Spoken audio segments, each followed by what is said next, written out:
Hello and welcome to the Super Rugby Review. Yes, we'll be talking about Super Rugby Aotearoa and Super Rugby AU. So Super Rugby Aotearoa round 8 and Super Rugby AU. I've gone blank, round 5. There we go. That's right, folks. We have 4 games from the weekend. But I'll be honest with you, I opened up my notebook, was reading through the game thinking, okay, that's the game. That doesn't seem right. Yes, that's right. I opened up and got entirely the wrong game. But don't worry.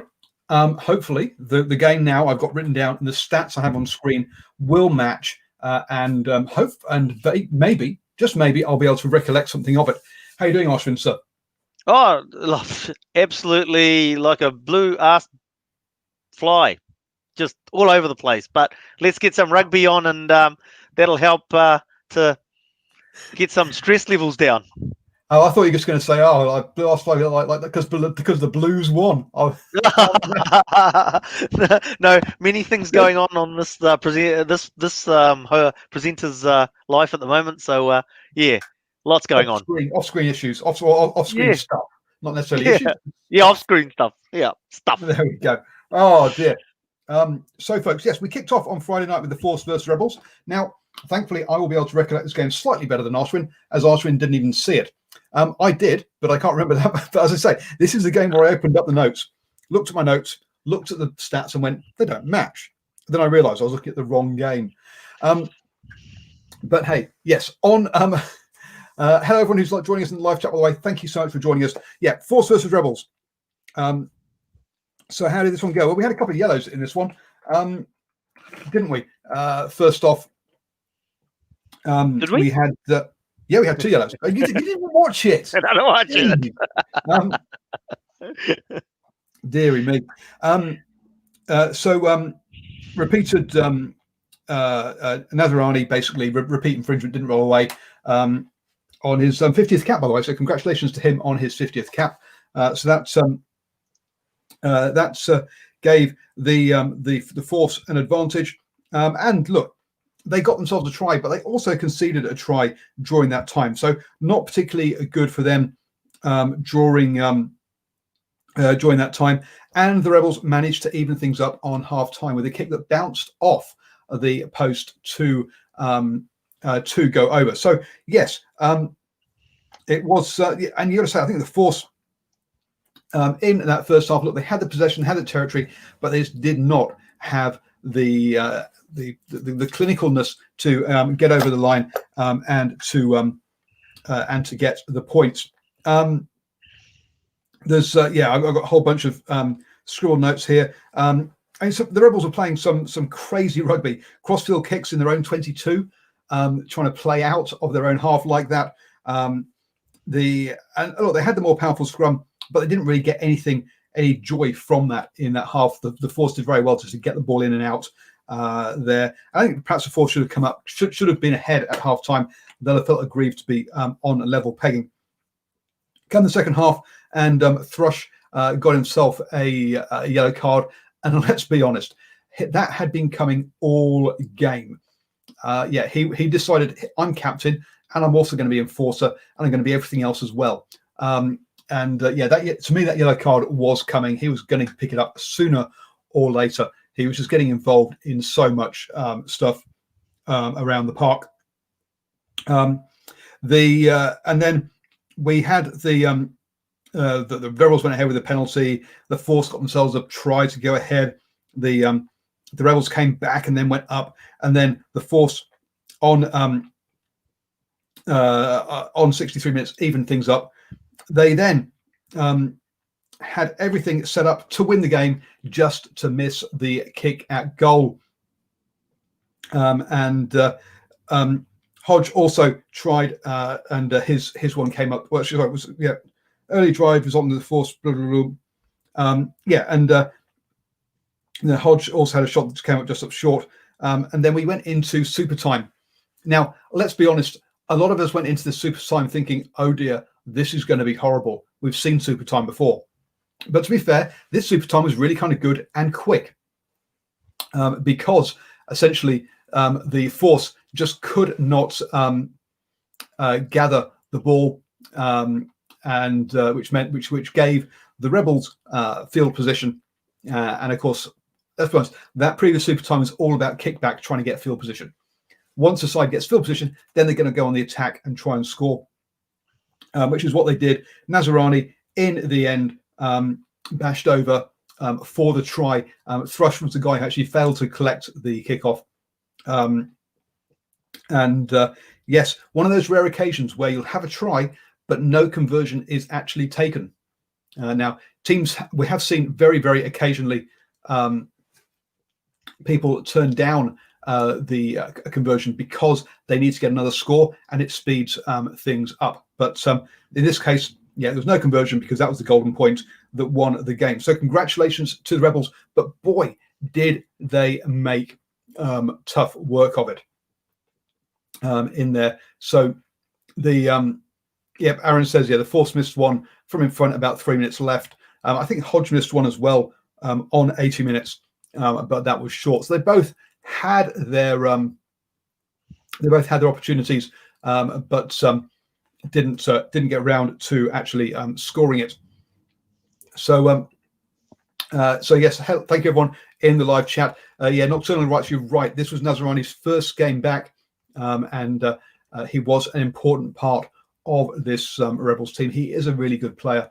Yes, it's been a shame that he has been out. So you've got to say, for the main part here is that Force, well done for staying in the game for the full 80 minutes, which they haven't done yet so far. Obviously, picking up a losing bonus point in this one. Actually, isn't there some? I think there's some funky bonus point stuff around the extra time. And Arslan's just shaking his head, going, "I haven't got a clue, Paul. What are you talking about?" Makes good podcasting. That. It's. I'll chuck a laugh in there. Brilliant. That's good, because that's helped me get through to the onto the table. Yes, the Force actually pick up 2 points from that, because it's a draw at half time, at full time. They get 2 points, so they got 2 bonus points from that game. So wait. So you get, like, if it was a normal draw and they didn't have extra time, you'll get 2 points each. So you get the draw points anyway. Yes, I think that's right. And then somebody's going for the extra points on top of their draw points, basically. Yeah. So that way you stop people from being negative during super time, as we saw in the first time we saw it. You've not got anything to lose. You've just got more points to gain. But when it's only 5 teams, you don't want the other team getting any points at all. So it's kind of lost points when the other opposition get them, kind of thing. So I mean, that's super. Yes, absolutely, as in Super Rugby. So yes, congratulations to those. So congratulations to the Rebels. But boy, oh boy, did they leave it late. Let's be honest.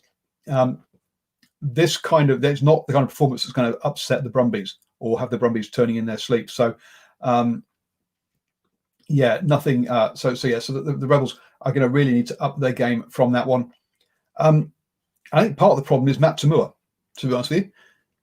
Great defensive fly half or first 5'8", but how often do you think of great fly halves being because of their defensive ability? 13 tackles, none missed. Look, he puts his body on the line, happy to carry it up as well. 11 runs, but 11 runs for 17 meters.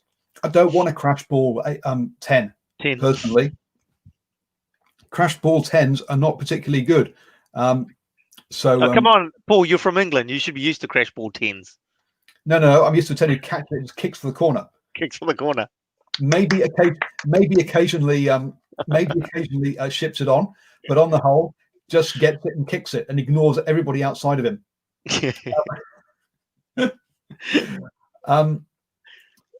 So not particularly. So I think Tamura is part of the problem for them. They need a proper fly half, really, because look, with players like Hodge, Kellaway, Meeks, Corabetti out there, they've got players who can attack. Nocturnal Rights, Tamura is an emergency 10, a better 12. Yeah, absolutely. So that's a real problem there. Nocturnal Rights reckons that Tony Brown would like a crash ball 10. I'm not so sure. So Johnny Lance, outplayed his opposite number, but just didn't have the cattle with him to really to get the look. I mean, Kahui, Godwin, two decent players, but not at this point in their careers. Really. Having said that, how old is Godwin? That's a quick check on the old interweb, as Arthur likes to say. 28. It's not that old, actually. Godwin just hasn't really just been abroad for a bit. So let's go on to a real game then, one that Arthur and I are going to disagree on. Okay. So yes, we are, but that's okay because I did science.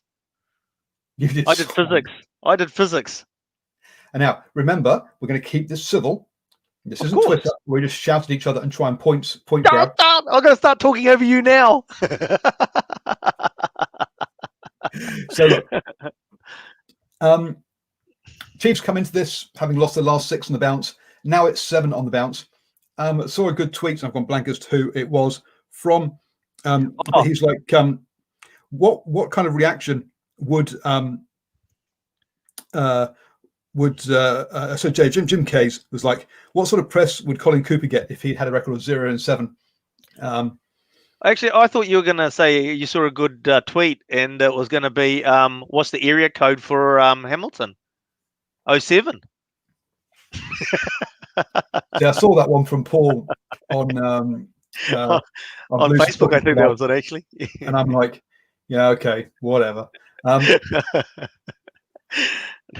look, interesting. Now let's talk about old Jimmy K's Gym Sport Go. Actually, his comment, and yeah, it's an interesting one. As has been stated, I think it was by yourself actually, as a response was that, yeah, but Colin Cooper wouldn't have had to play 7 New Zealand sides in a row, so to speak. So yeah, it's a difficult one. And saying that, we have to remember that Warren Gatland is super coach. So there's that expectation that, well, hang on, here's this guy with his wealth of experience and taking the Lions, now going to be taking the Lions for the 3rd tour. So if anybody can bring turn a turd to gold, it's going to be Warren Gatland. I mean, we've always talked about it, and it's a shame that Cornflake's not here. You look at the Highlanders, for example, always an underwritten team because they end up with no-name players, and they have coaches that can bring out the best in those players. So, yeah, I don't know. I'm not. I mean, I see what you're saying. I mean, at the end of the day, Colin Cooper didn't have to play 7 New Zealand teams effectively, or 7 games against New Zealand sides in a row. But then again, it's just like, if you're that coach that's sort of at the top of the heap, then you're sort of expecting miracles from them. Look, one of the things that characterized Colin Cooper's 2 seasons with the Chiefs was an overwhelming number of injuries. Hence, that's why Carl Tuanakafi actually got an opportunity, was because basically every prop in Waikato went down crooked. And he came out and went from being a club player at the beginning of the year to being an All Black by the end of the year, which was a phenomenal rise by him. Great for him, but it came about because of injuries. Now, the Chiefs did well pre-lockdown because they didn't have injuries. And one of the things that was characterized about Gatland's change was the fact that he was doing shorter but more focused training sessions. I was going to say intense, but that's not really. But that's not the point. The point was that they, whilst they were training properly, and there was no downtime during training or wasted time. So the and that seemed to solve, or that seemed to be part of what I was putting forward to being good for their injury numbers. Come out of lockdown, and they just can't seem to be able to keep any locks fit, and they just keep. And so again, and I think one of the mitigating factors for Gatland has been injuries, but Colin Cooper had the same issue. That's right. He was just an unpopular coach, wasn't he? Let's be honest. Absolutely. He. I mean, I suppose that's the thing, is that when players start to drop, it really becomes hard for a coach. You're trying to continually rebuild your your squad. So it's a difficult one. It is a difficult one, and you're trying to get new guys coming in that haven't even been part of your setup, and you're trying to get them up to speed with what the team's sort of culture is, and even let alone the playbook, so to speak. So from that point of view, look, yes, I think look, Gatland's also a Waikato guy, played however many games for Waikato. He was a bit of a prodigal son coming home, so hence, got to cut him a little bit of slack. So yes, he comes in, let's be honest, with more a better record than Cooper at the end of the day, and also with a lot of local support that I think Cooper has. I'm not sure. I don't know where Cooper played his provincial rugby. I'm pretty sure it's the Naki. So hence that's why he's not going to have the same support as Gatland's got, even though Taranaki is part of the Chiefs region. Yeah, that's right. I think sort of getting onto the game a little bit in terms of the fact that I also think he's getting let down by his experienced players a bit as well. Mm-hmm. Damien McKenzie had a great game against the Blues at Eden Park, and every time he got the ball, he looked dangerous. But boy, he just took wrong option after wrong option against the Crusaders, and he didn't attack the line. He is kicking from the back. He was poor in terms of the option of the kick, in terms of where he kicked it. So I just sort of think that he's getting let down by some of the senior players as well, and stepping up. The exception being, I thought Suokola's obviously he's having a really good season behind with a really bad team. He stands out. So he's the exception, but really he's getting let down. I mean, like Brad Webber's sort of lost some of his spark as well. So this is like, as a coach, you come in, things aren't going well, and then your senior players are letting you down. I mean, like, it's interesting, as Steve mentioned, as a Blues fan, I'm not going to go put the boot in majorly. I mean, you have the odd little, sort of retort, so to speak, but realistically speaking, the Blues supporters have seen that, been there for a long time. And you see it in the fact that you get disappointed because of those senior players that you want stepping up to sort of follow me type attitude. Really don't do it. Yeah, true. They didn't help themselves by 3 minutes in, they get behind the Crusaders, get a penalty, and Dave McKenzie misses it rather than actually getting the first points on the board. And then literally within a few minutes, they're suddenly down 12 points, and they've lost the prop to injury as well. So from a situation where they could have been 3-0 up, had a little morale boost in what's been, let's be honest, a tough season for them. And what happens? Dave McKenzie gets bashed over 8. Sanders playing at 8 against Dave McKenzie. There was only going to be one outcome in that one, wasn't there, when it was that far from the line? Absolutely. You can't blame Dave McKenzie for getting run over at that point. No, he was never going to stop him. Just going back to the 3 points that they took on option for, and this is a theme through the game, and you just cringe when you see teams taking 3 points against the Crusaders. There's no point taking 3 points against the Crusaders. You're going to have to score tries to beat them. Okay, it's just like, if you're not scoring tries against them, you're staying close. Dollars to donuts, 9 times out of 10, they're going to get the experience and the cohesion that they have in the squad. They're going to roll over the top of you. They're going to get the wind shift, and they'll roll over the top of you, and you'll be left with in a hole with no wind behind you. Yeah, I mean, one of the points that gets made more when you're watching Northern Hemisphere rugby is that, look, you're going to have, both sides are going to have their moments when they're on top, and the point is, do you take your chances when you are on top? And that's really that's really what happened here, was that the Chiefs didn't take the first chance. The Crusaders suddenly did, and being 12 points behind, sure, they did catch up to getting it back up to 10-12. But 1920 even. And 1920 later on, it's true. But they were always chasing the game. They never, ever got their necks in front. Yeah. It's quite interesting how a team, it's a psychological thing primarily. And the fact is that if you're leading by 1 point versus if you're behind by 1 point, your whole psyche and your approach to the game, although it's 1 point difference is not really a difference, to be honest, but it just makes such a difference to the way that you operate. Yeah, it does. Sean Stevenson, a player that really annoyed me in this game.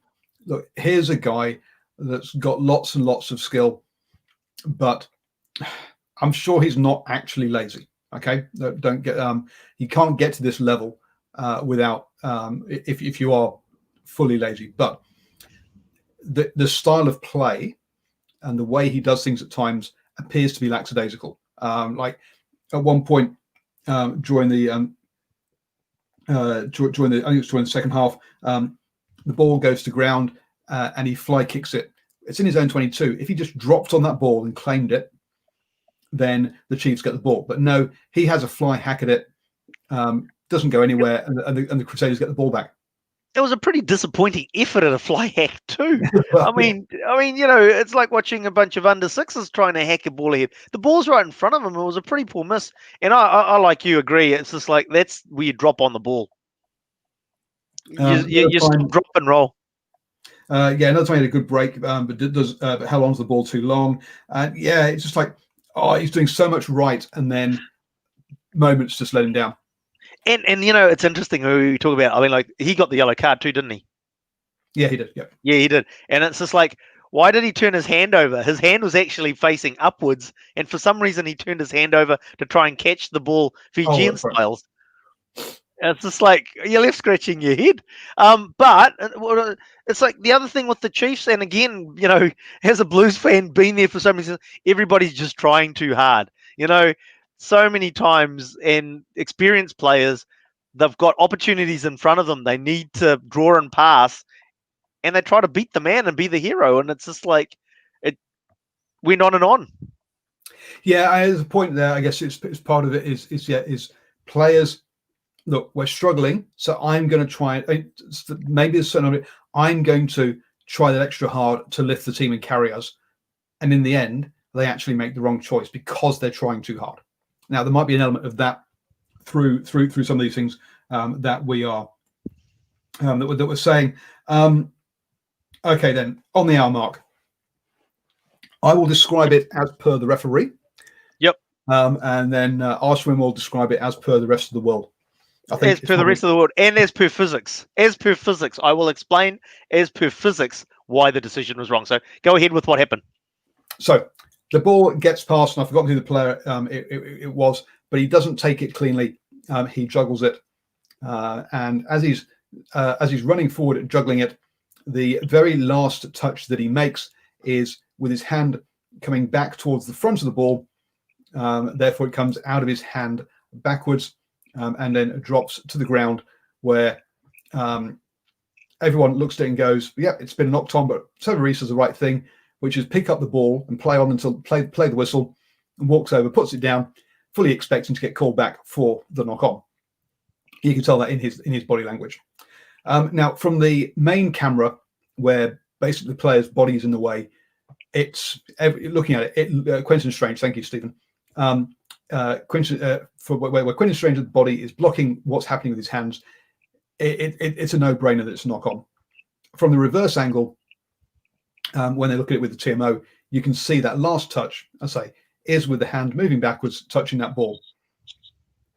And hence the referee calls it backwards, a bit like when, and then people are like, but it traveled forwards. Well, yes, but we also have the situation where if you pass the ball and it comes out your hands out of the hands backwards, then momentum carries it forwards. Then actually it's considered not a knock on it, or that's considered a backward pass, not a forward pass. And so that was kind of the rule that the referee was taking. Now, Ashwin, I'll hand over to you now to explain Yeah, it that's from. great. Just for the people on the podcast, that I just gave Paul a thumbs up because he used a key word in his in what he's just described as the events as they occurred, and that the key word is momentum.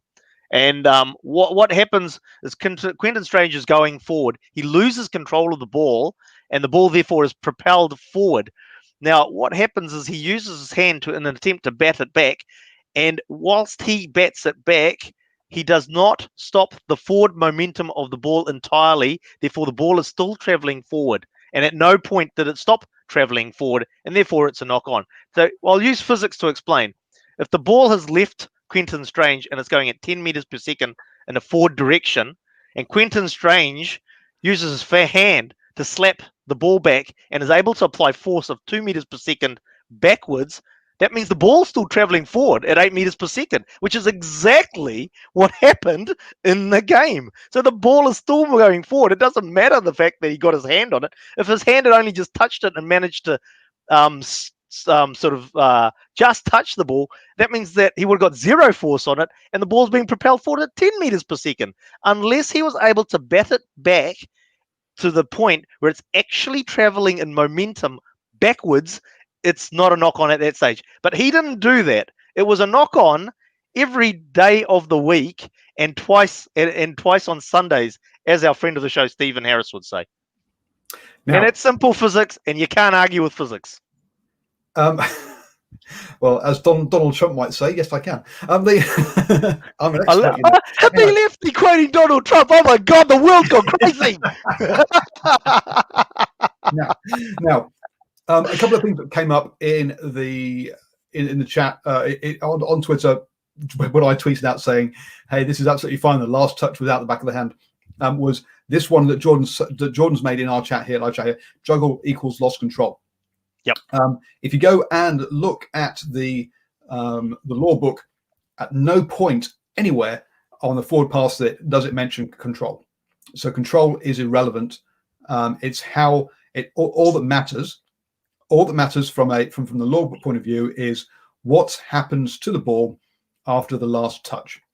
Okay. So you can right of reply. Okay.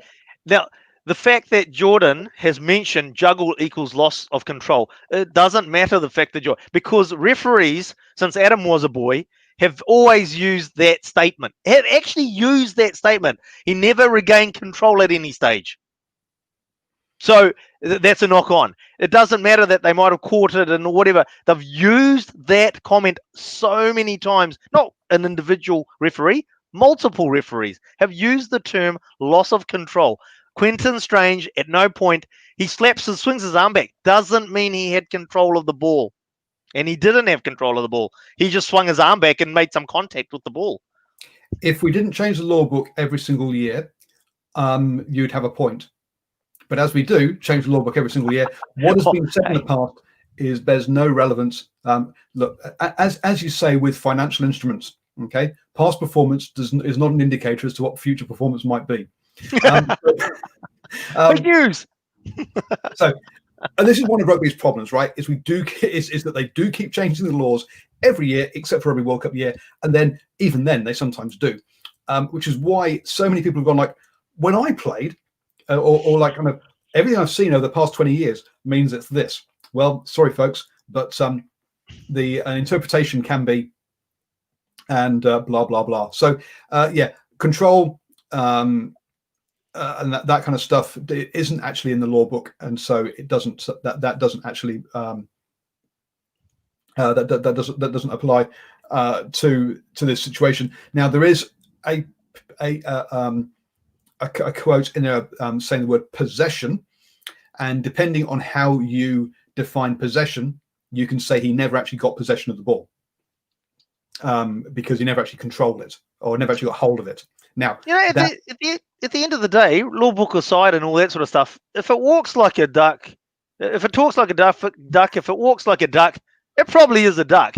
And it walked like a duck, it talked like a duck, it was a duck.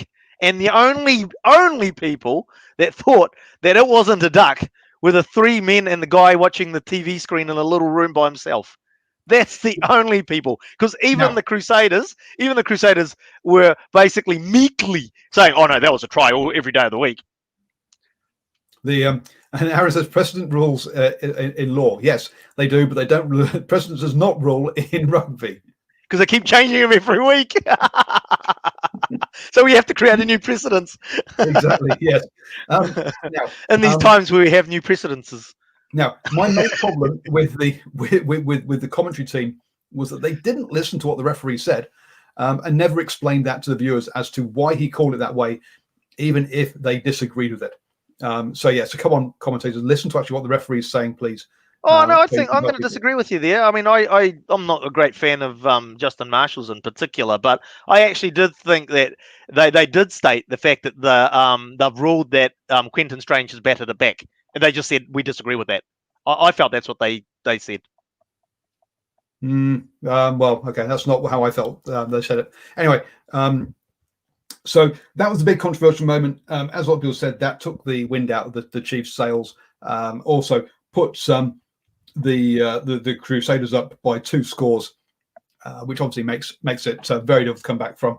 And just on that front, people sort of like, obviously as a Blues fan, you used to get a lot of hard times. I mean, the number of bad calls, that the reason why the Blues had their massive losing streak was exactly that sort of thing, where they got this masses of bad calls, but everybody just used to say, "Oh, you just lose the Blues." But the point is that they're massive momentum shifters, and as a couple of the Chiefs players actually said, it took them about 5 minutes in that game to get their head back in the game after getting dealt a bad card. So it's like, it's not just as simple as saying it's one decision in a game and all these other things happen. No. Momentum is a big part of rugby, and it was a massive momentum shifter. So yes, we'll Johnny in New Zealand, we will get on to and talk about the Blues offside later. But we'll talk about that one in the last game.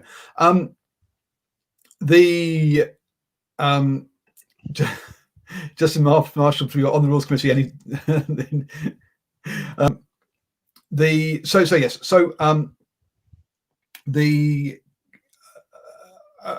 I guess, the commentators did say they saw it differently to the ref's call, but that was basically saying it was a bad call by the refs. I don't think they explained the ref's point of view. Is what I was trying to say. Anyway, that's that. And I mean, the Crusaders went on to score another try, but as we say, that just blew out the score and made it look like a bigger and more comfortable win than it really was. The Chiefs actually were in this for quite a long time, but they could never get their noses in front, and that was really the big difference between these, plus that wind out their sails piece. Any particular players you'd like to call out for this game? I did, but my mind's gone blank. I need to write these things down because I'm old and I forget everything.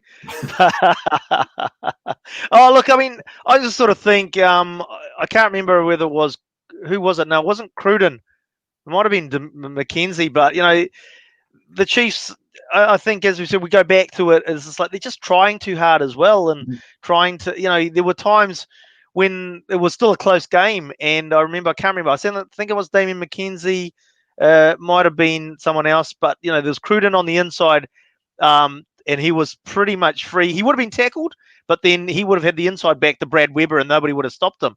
And it was simple passes, and the Chiefs player went and took the tackle, went into the tackle, and tried to beat the man by himself, and it's just like, oh dear, So again, just seen it before, and you sort of like, these are the things that happen when you're a struggling side, or the things aren't going your way. Yep. The other thing I'll point out was just like at the I think it was towards the end of the game, and John made the comment about the Blues being offside. Crusaders knocked on, the Blues went offside. That Crusaders side was so offside when the Chiefs were on the line. It was just amazing. So the rule is that you have to be behind the hindmost foot of the ruck. They're halfway up the body of their player. Now, if there isn't a player from your team in the ruck, then the offside line is the ball. But at no point were the Crusaders behind the hindmost foot. And it's just like, oh my God, what are the two touch judges? What is the referee looking at it? It was that far forward. And it's just like, of course the Chiefs aren't going to score. You're getting the ball. You have to pass the ball backwards, which means you get further away from the try line. If the other team is offside, they're going to smash you behind the advantage line. You got no hope. So it's like, I think we've talked about this, or I've spoken about it. What we've seen, and they actually mentioned in today's game, is the fact that some of the refereeing, where they were really hard with the start of Super Rugby, it's waned in the last as the competition's gone on, and I'm a strong believer for penalise. I don't care if there's 30 penalties in a game, because at the end of the day, the players were learning to not offend, and by now letting them get away with it, they're starting to go back to offending again. Yeah, no, agree. Yeah, agree on that one. Absolutely, we should. But let's get strict on those on blowing again, and let's have all those ones. And Will Jordan goes on and has another really good game. Has a really good season. He topped the run meters. That's another thing though. Will Jordan, great that you brought up his name, because I don't know a rugby fan that likes the stupid law where you can jump from outside of the field, catch the ball, and land inside. I have not met a rugby fan that thinks that that's a good law. It is a stupid law. You should have to be in the field of play, jump in the air, and get the ball returned before you hit the outside turf. Oh my God, it's just so frustrating. John, of course I'm right.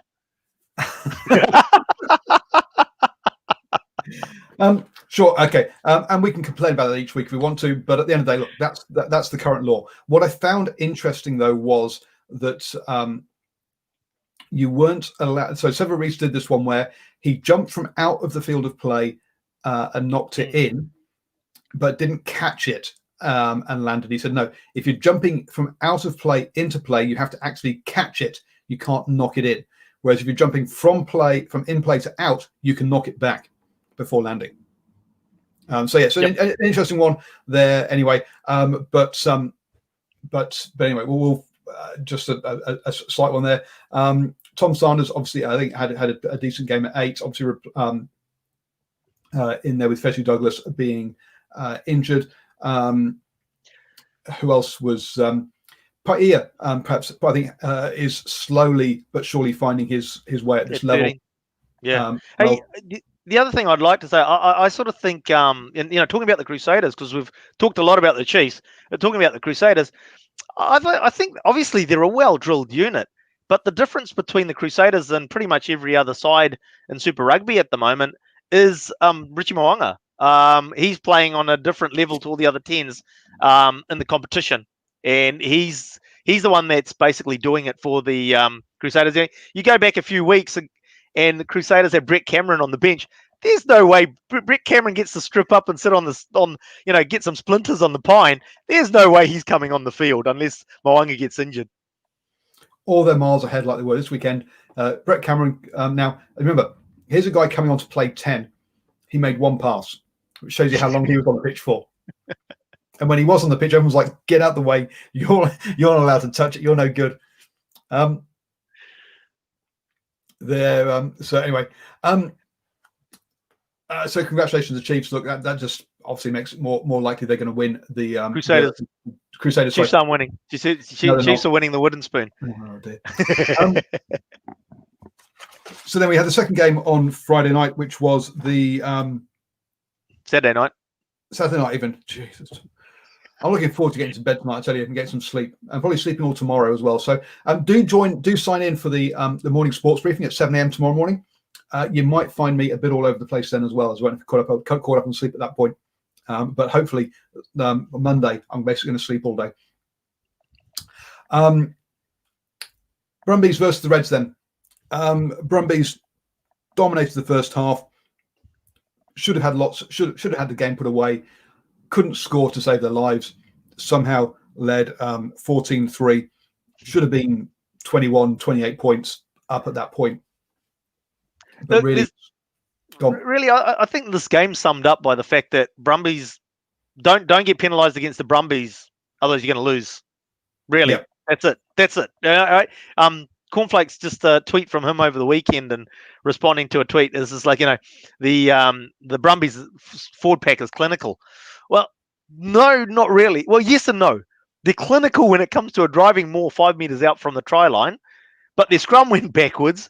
They made no impact against the Reds going forward, apart from when they got a penalty and they kicked in the corner and had driving more 5 meters out from the line.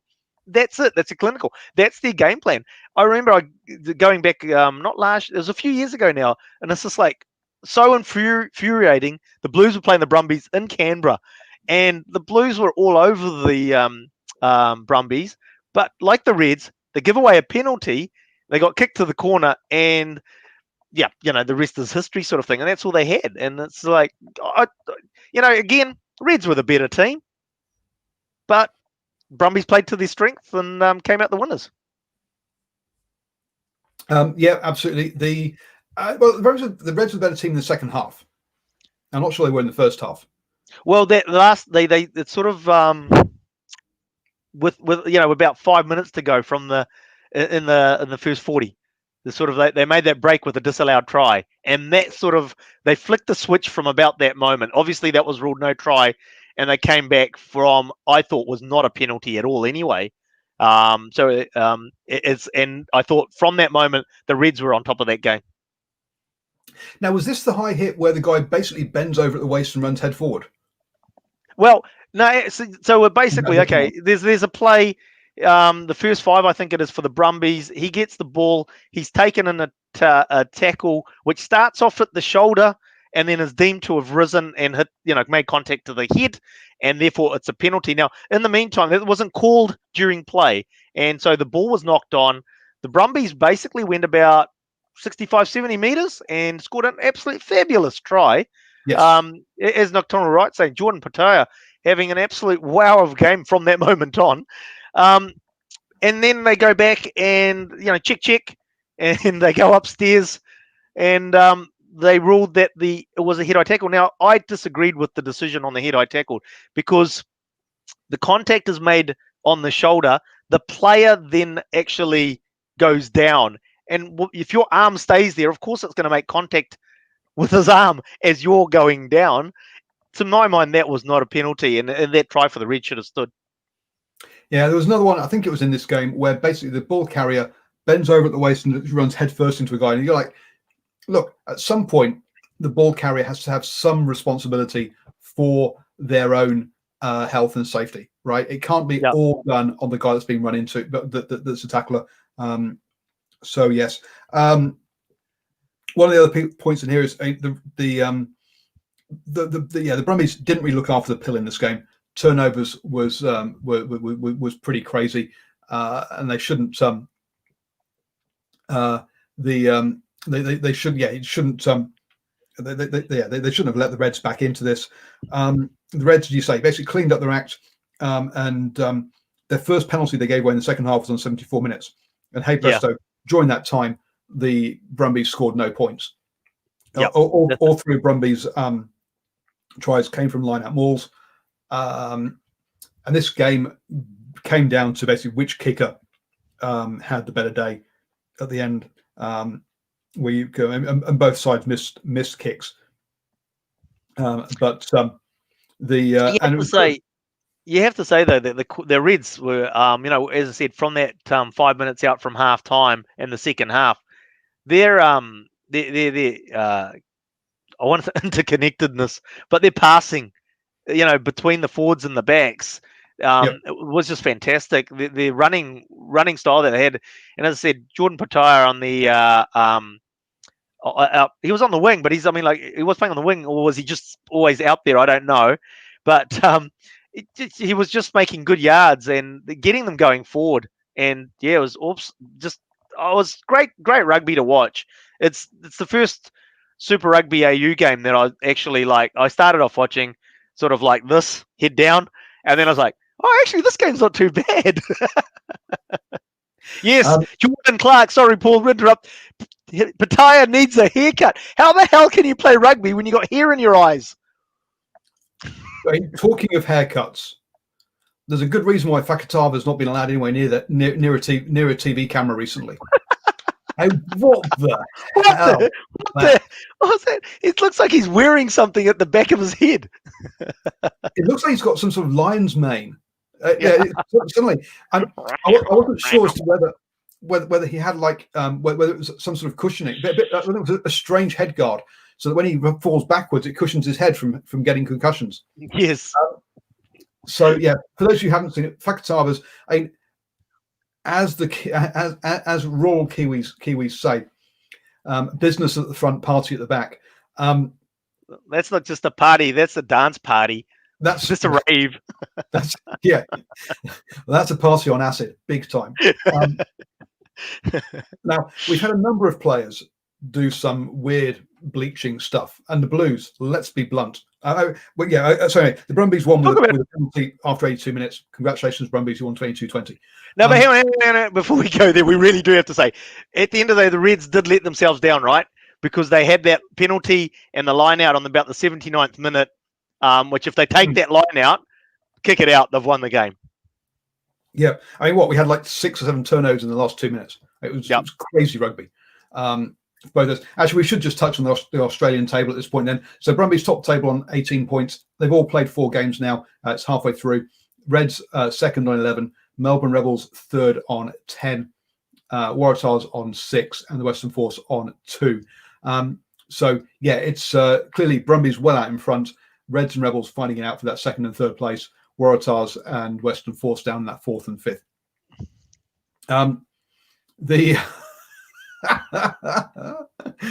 That was the British and Irish Lions mascot left in Dunedin in 2017. That's on the back of Fakatava's head. Love it, Stephen. Brilliant. Look, okay, so hairstyles. Arun, you're quite right. We are old buggers, and we should let the guy express himself. And we have got over the fact that players such as I've gone blank.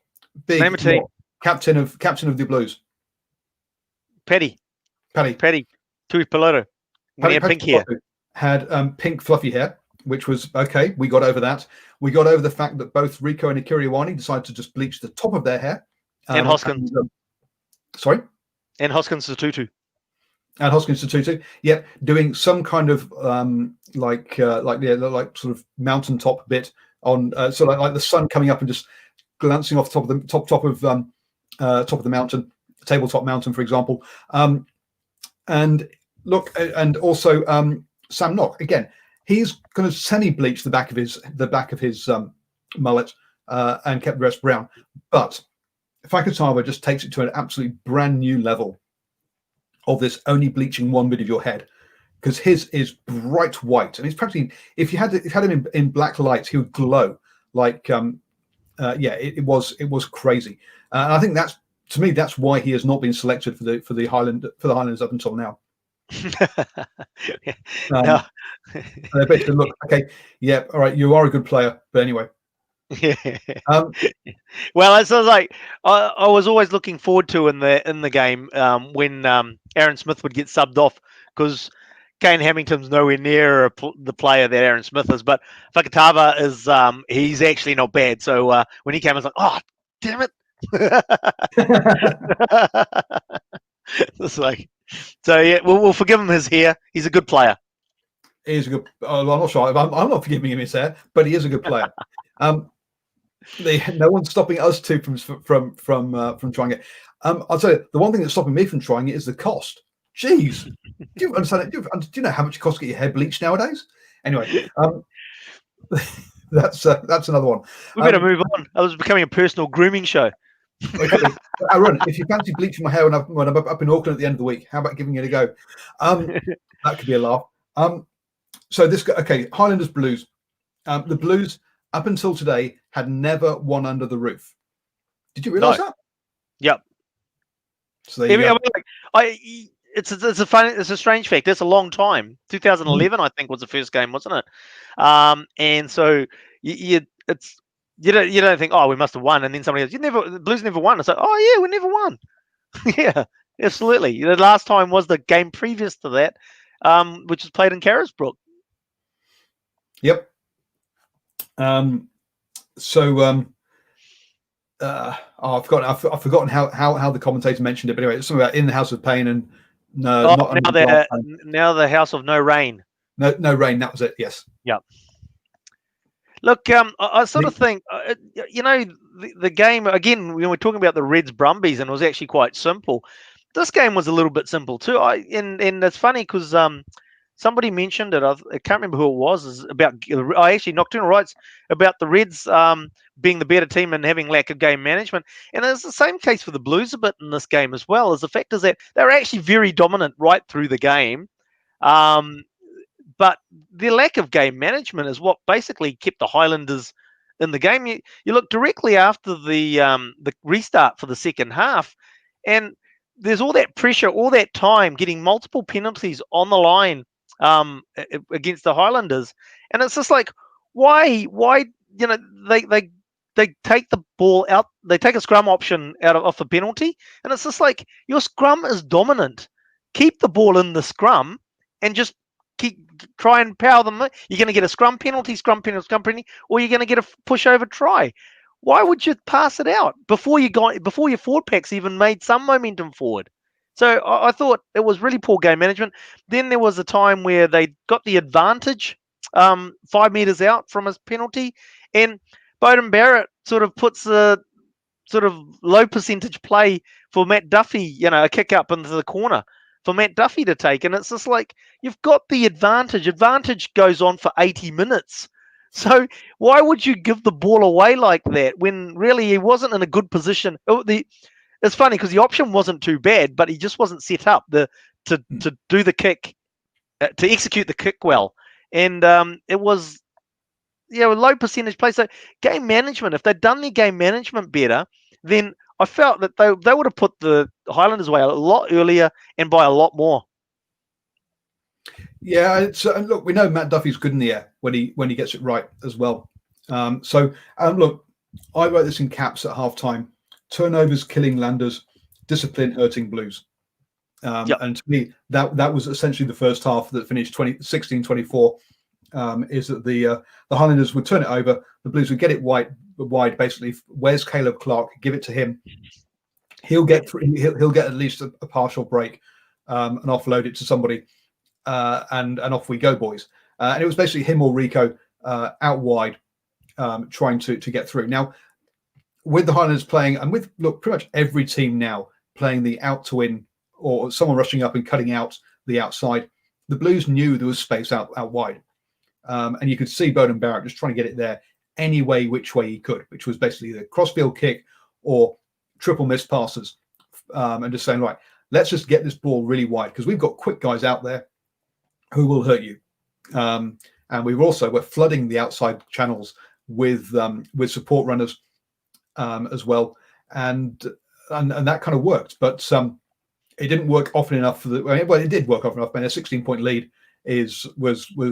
was never really going to collapse, even though the last 20-25 minutes seemed to be spent in the Blues 22, pretty much. Yeah, it didn't feel like they were going to score. The Blues defense was actually quite rock solid, and that's right. And I mean, like when you talk about sort of like the Blues and getting it to the outside, it's interesting actually. That's a good thing to talk about, because the Blues got their depth of their back line right. That gave them enough space away from the defense, but the space to get the ball out wide. Whereas the Brumbies had a scrum 5 meters out, and their fullback was on their own try line. That's how deep their line was set. And surprisingly enough, they couldn't go forward. But the Blues were able to. They got the right the between having it flat, having it deep, right, so that you could make sure you could get it out to Caleb Clark, who he was basically get the ball to Caleb, as you said, to get that forward momentum. And he was busting tackles and offloading. I mean, after he learned a valuable lesson early in the game, he actually made a break and he needed to offload the ball, and there's a man unmarked, and he didn't. He took the ball into contact, or he tried to beat the man himself. But he made that mistake once, and it was great to see, because thereafter he went into contact and he offloaded. He went into contact in such a way that he could offload, or he offloaded before the contact. Yeah, and for all the breaks and for all the ball that Caleb Clark had, he never actually looked like scoring a try. Not by himself, no. No. He quite often looked like being the last guy who was going to give the pass that would score the try, but he never actually looked like scoring it himself, which is fine. I mean, that's not if you create a try, it's pretty much as good as scoring one. But it's interesting you say that. I mean, like it was like, but what he did create was, flies or bees, whichever it is, to the honey pot, right? And it's just like, so then the supporters, the Blue supporters, didn't have the defensive line in front of them, so he could offload and they would make the extra meters. It was like back in the day, one of the great stats is out there that Jonah scored very few tries against South Africa. He may have scored very few tries against South Africa, but how many assists did he achieve? Because every South African basically was tackling Jonah. And it was sort of very similar to that. 3 defenders beaten was more than anyone else by on the Blues, and with 3 offloads as well. Christie made 3 offloads and also did touch to Peloti. But Caleb Clark clearly, three defenders beaten or 3 tackles bust basically, and then he got the ball free. Finley Christie, I thought, had a really good game, particularly running those supporting lines. I know, obviously, Steve's a big fan of Sam Knock, but I honestly, when Finley Christie was named in the Blues squad, I couldn't wait to see him in a Blues jersey. He's just a ball of energy. He is always, he's no Aaron Smith, but he's always active like Aaron Smith in terms of getting around, being in support. He's always there, and that was like shown today with 2 tries that he scored. So I couldn't wait to see Finley Christie in a Blues jersey, and it's been great seeing him there. And it's like we're seeing a good halfback that the Blues have been missing for a long time. Interested to see Harris saying that Caleb Clark needs to learn to pass. Well, look, if he's always got someone on his shoulder and all he's doing is popping it up, he doesn't need to pass. He just needs to just chuck it out, and someone will get it. As you say, Finley Christie, really good game. Actually, the other person, Papialihi, is someone else we should talk about. He did, 4 runs for 75 meters. Yeah, look, and also he seemed to be turning the ball over quite a lot as well. And he got denied an awesome 70-meter run try. Wasn't quite 70, but anyway, it was. It was about 5 meters outside the 22. Wasn't it? I thought so. Oh, anyway, 60 meters. 60 meters in. Anyway, it was a decent. It was a decent run.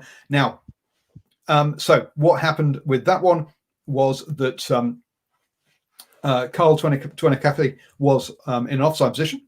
He got up, saw that Aaron Smith was wanting to pass through him, so dropped back down to the ground. Aaron Smith then decided to take a couple of steps and trip over Carl. Big Carl. And look, it had all been getting a bit messy at that point, and they were trying to force passes on the back foot, and which led to basically led to Dalton Papali'i standing in the passing channel, in the passing channel, and run off with it.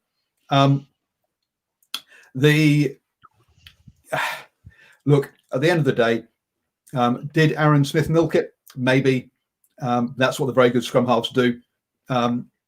And I was just going to say, you absolutely definitely did, don't you? Absolutely, definitely did. Look, it was great to see his Italian soccer heritage coming out in those Southerners. That's all you can say. We go on about it so often that our sport's great because it's not about all these guys, faking injuries and milking things and like that. Well, hello, Aaron Smith. I'll give you Aaron Smith. That's it. As Nocturnal says, the call was technically correct, but it would have been great to send a message to say stop milking excrement, to basically say no. It's like he didn't. It's like we need to get to a point where I think it'll be the problem is it'll be a edict, not a law. Is the fact is that if the player is not influencing the situation, then you should not award a penalty. That's because that's what would have to happen, and that's what they need to do. I can understand when a guy's lying in the ruck and he's rolled east-west, and they'll milk a penalty out of that one by throwing into his legs or something like that. But that one with that situation, there was that was basically he was milking a penalty all day long, and it's just like that's soccer, that's not rugby. Okay, now the problem here is that there were a whole bunch of people on Twitter I saw going, oh, we should have common sense and blah, blah, blah. Look, the problem with common sense is your idea of, or one person's idea of common sense, another idea is totally different. And where do you draw the line? As Ashwin said there, I don't mind a bit of milking in a ruck, but I don't like it when it's like that and diving. Now, look, they're both milking, and anyone who gets on their high horse about rugby union. Look, I love the game. Let's be honest. I spend my entire life talking about the bloody game, but I also realise that the game is totally hypocritical about all of this stuff. Yes, the entire game is built around cheating. If you hadn't noticed, the more you cheat and the more you can get away with, the more likely you are to win. We actively coach our players to cheat. It's called pushing the line. The whole thing about, so look, everyone with their high horse of rugby, it's got values. What do you mean it's got values? We've taught cheating since time immemorial. We actually think a punch-up's a good idea. Yay! 99! 99, exactly. We all want to bring back the idea of raking someone with studs because, hey, it's just the boys. So look, folks, the rugby has got no high horse to get onto. It's all absolutely hypocritical. There's this whole thing of, yes, we're protecting the game or the spirit of the game. No, it's about, at the top level, it's about money, and it's about trying to win at all costs. Now, some of it's slightly more frowned upon than others, but at the end of the day, there's an awful lot of cheating going on. Yes. Anyway, back to the game. Game itself. Look, basically, it was that period. So obviously in the first half, getting up 16 points to 24, getting that try just before halftime really was key.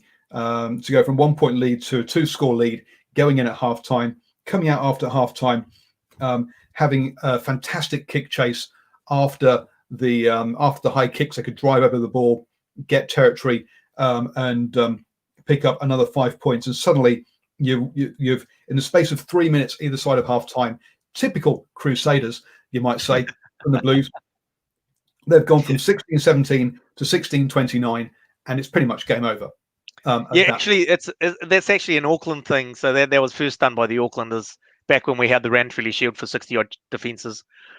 And then they all took our players to learn how to do it. Yeah, okay. Yeah, exactly. Look, it was interesting just mentioning that try before half time because it was off the back of the Aaron Smith penalty. After we went back, no try. The Highlanders took the shot at goal, took them in front, I think by 2 points, 1 point, and then basically straight after that, that seemed to light a bit of a firecracker under the Blues, and they took it forward strongly and scored that try just before halftime. I guess the only other point I'm going to sort of make out of this was at one point, everything seemed to the players seem to be apart. The camera pans away to the referee running over to have a chat with his sideline judge, and suddenly it all kicks off. I'm not sure what was going on there, but you kind of like. So basically, what happened? I actually did pick up what happened. I think I heard it was the touch judge having a chat to the ref about what had happened. So, referee Mike Fraser's gone over to have a chat to Patrick about the fact that, hey, next time one of your boys is going to be in the bin, type thing, because it's already a penalty. While he's over that way or deciding, he's trying to decide because he actually hasn't spoken to Patrick. Patrick's down with some sort of calf strain or something. So he's halfway going. You can see him going back and forward, trying to decide who to talk to or what to do. And in the meantime, I think it must have been Aaron Smith has gone and put the ball down like he's about to take a quick tap. And the Blues come forward and tackle him. And that's where it sort of like handbags started from there. So that's what started the handbags. And then Mike Fraser finally decides to go have a chat to the touch judge, and he has a chat to him, and they're just like, oh, that's what happened. And then he goes and has a chat to Paddy, and actually speaking of game management, this will be it. So he goes and has a chat to Paddy. Next, there are too many penalties down here. Next one's in the bin. Patrick goes to Mike Fraser. Oh, can I have a chat to the team? And he goes. Mike Fraser goes, a quick one. And then Patrick doesn't have the chat. He should have been calling them all in because time's off.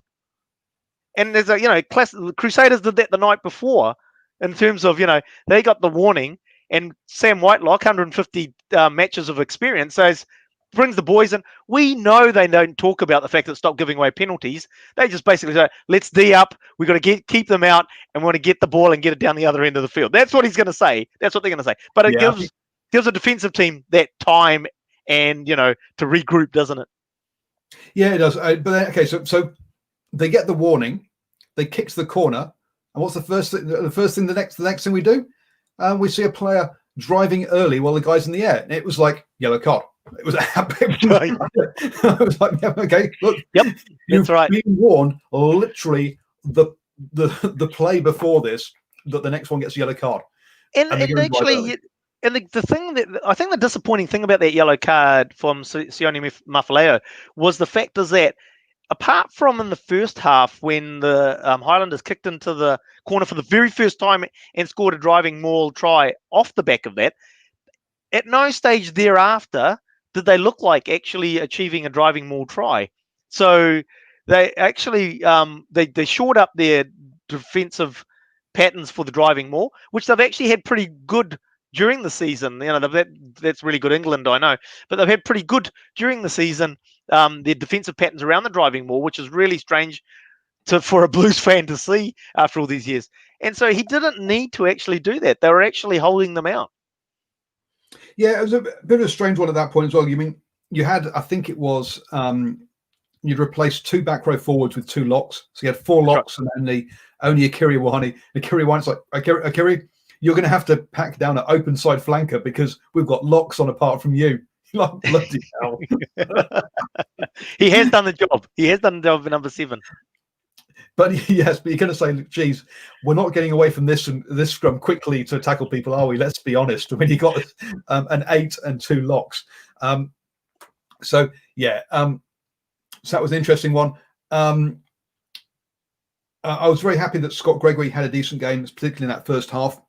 For a player who had an absolute shocker at fullback a couple of weeks back, is normally a centre, got played on the wing this game, or played on the wing the last couple of games. I think it is Scott Gregory, isn't it? Or is it Shane? Anyway. Scott Gregory. Scott Gregory. It is Scott Gregory. It's Scott. Yeah, Scotty. I got a name right. That's good. Beam me up, Scotty. So I thought he had a decent game, which was nice to see. And I love this quote from the referee, which technically isn't correct. But anyway, if you're going to be late to form, I'm not going to be worried about numbers, referring to the line out. Basically, if you're going to be late to the line out, I'm going to ignore that law. Okay. Yeah.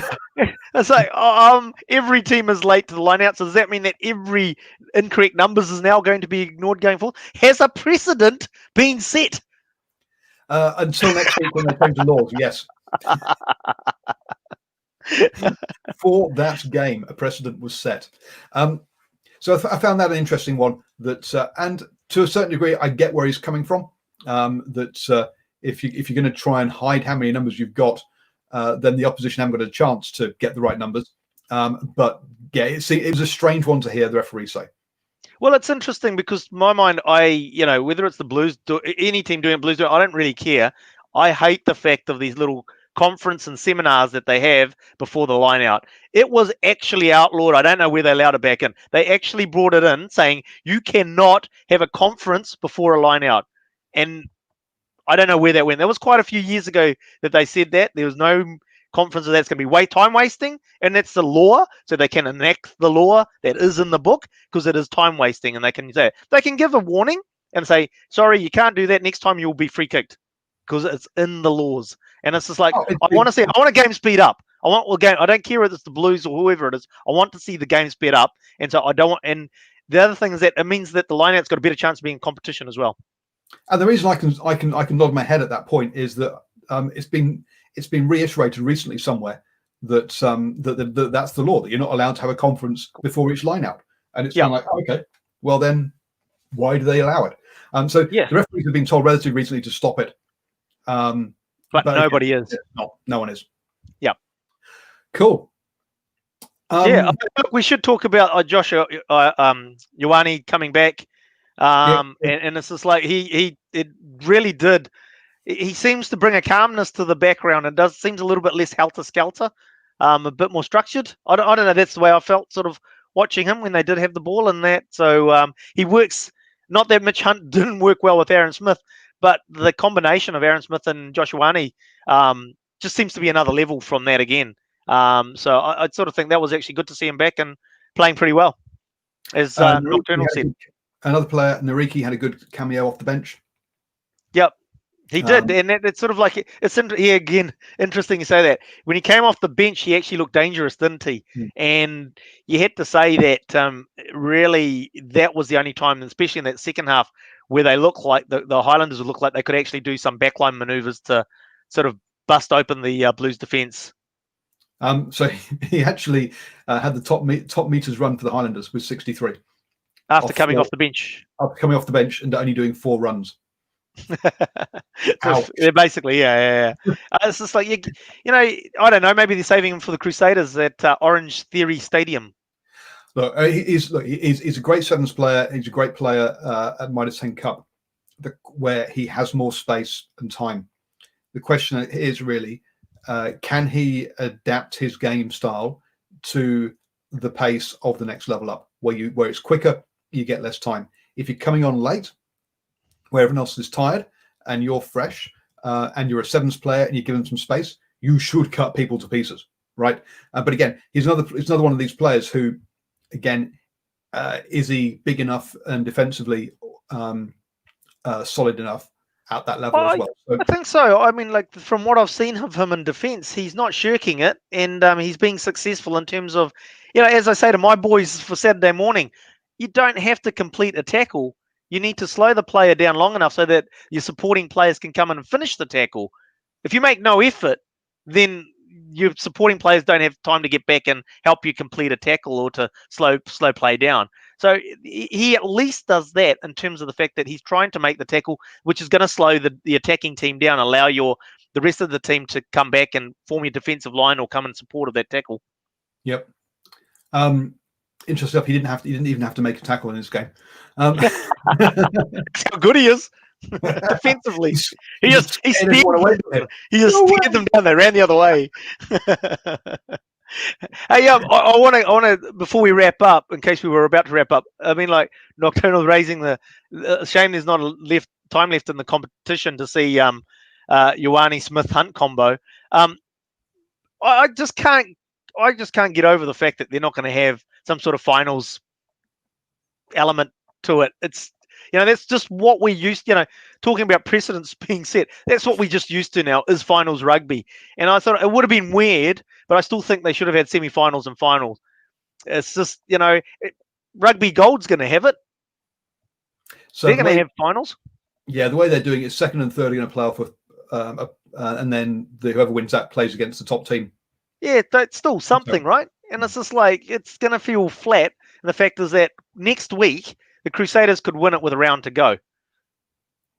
Which, I mean, obviously Crusaders fans will be happy at that, but it's just like the competition's been so good. It's just like I think you could have seen a semi-finals and finals just going to that another level even.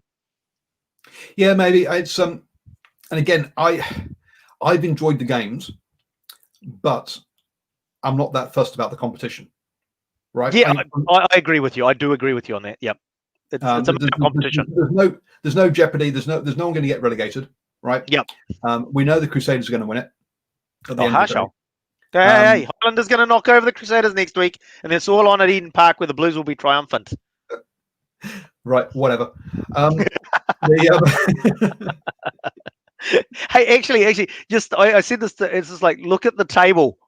If I mean it's very long odds on this happening, but if the Highlanders do tip up the Crusaders next week, the Hurricanes beat the Chiefs, then there's 3 teams that are in contention to come top of the competition. Correct.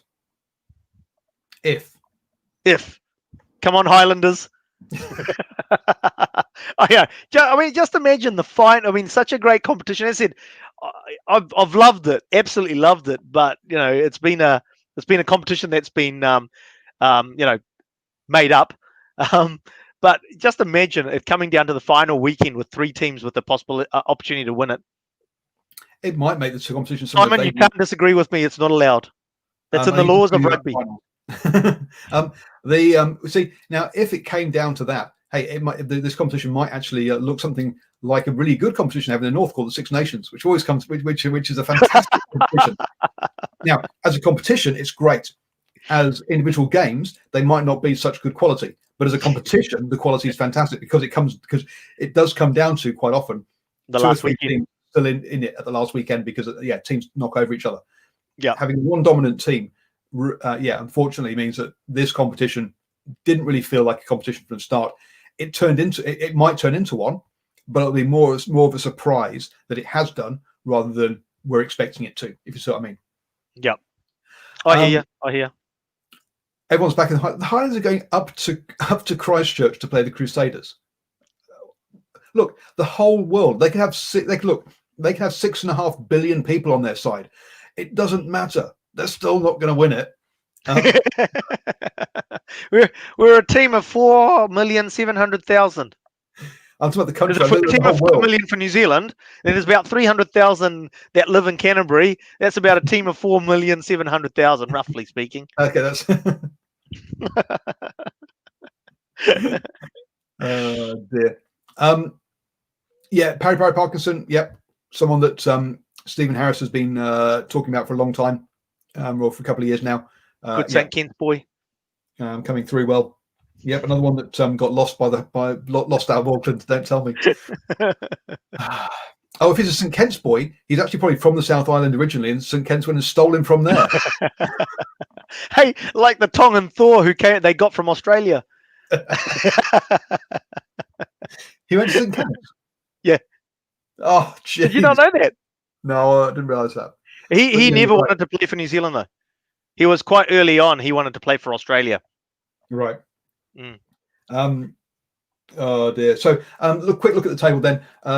Crusaders played 6 on 24 points. The Blues on 22 points, but they've played 7. And have the bye next week. Yeah, they're bye next week. Hurricanes played 6 on 16 points. The Highlanders played 6 on 10. And the Chiefs played 7-1-0 on 5 points. So the Chiefs, the final, also got their bye, I'm guessing, on that last week. So their last game is next week against the Canes. Okay. That would make sense. So there we go. Paul, talk it up. Anything can happen on the night. Yeah, and you wonder why some people say that the New Zealand media basically are just trained New Zealand rugby drum beaters. Hey, everybody's got a starter's chance. Well, on any given Sunday, but it won't be exactly. But that game's on Saturday night, I think. Okay. So definitely on next Sunday. There we go, folks. Look, we've overrun by a lot.